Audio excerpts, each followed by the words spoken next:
Stella Nowicki. The economic crisis of the 1930s led to a wave of union organizing and strikes all over the country. Stella Nowicki was one of the many rank-and-file activists active in the campaign to organize unions in the meatpacking factories of Chicago. Years later, she spoke about the conditions in the plants and the tactics radicals used to organize unions.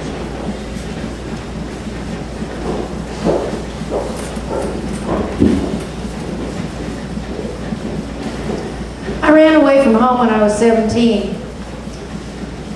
I had to, because there just wasn't enough food for the family in 1933 during the Depression.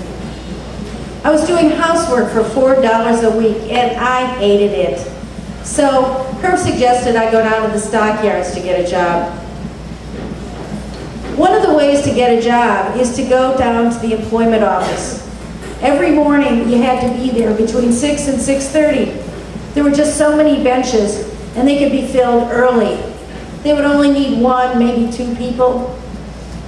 This woman, Mrs. McCann, women's hiring director, would look around for the biggest and brawniest of us. "Have you had experience?" she'd ask.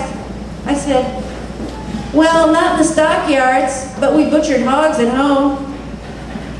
I carried a big steel, and that impressed her. So Mrs. McCann hired me.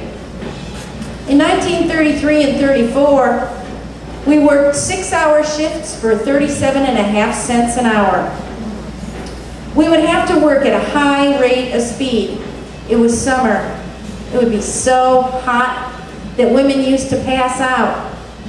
The ladies' room was on the floor below us, and I would help carry those women who passed out down almost vertical stairs to the washroom.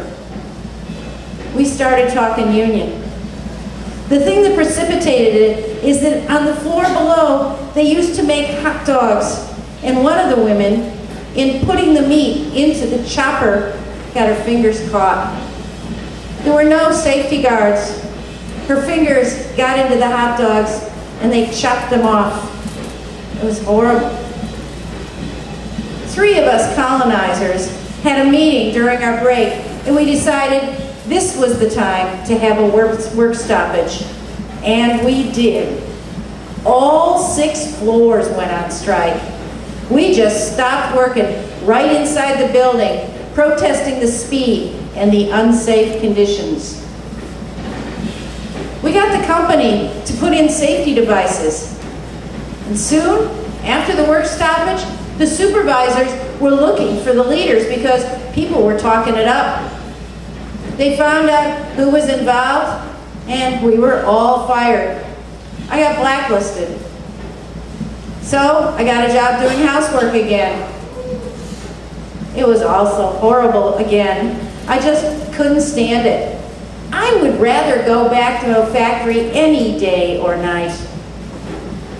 So a friend of mine had been laid off, and she told me that she got called back to the stockyards to work. Meanwhile, she got an office job, and she didn't want to go back. So she asked me if I wanted her place. She said she was working under the name of Helen Ellis. I went down to the stockyards, and I was in the same department, exactly the same job, where I had been fired from before. But it was the afternoon, and Mrs. McCann wasn't there. Her assistant was there, and she told me that I could start work the following afternoon. So, I got my hair cut real short and headed. I thinned my eyebrows and penciled them in, wore a lot of lipstick, got my fingernails done. I came in looking sharp, not like a country girl. And so I passed right through, and I was hired as Helen Ellis on the same job. After several days, the forelady, Mary, she was also Polish, she came around and she said, "Okay, Helen, I know you're Stella. I won't say anything, but just keep your mouth shut." She knew I was pro-union. I think she probably was too. So I kept the job as Helen Ellis until I got laid off. Later, though, I got blacklisted as Helen Ellis, too. If you even talked union, you were fired. So we actually had secret meetings. Everybody had to vouch for anyone who you brought to the meeting. When I look back on it now, I realize we had a lot of guts. But I didn't even think about that then. It was something that we had to do. We had a goal. That's what we felt we had to do, and we did it.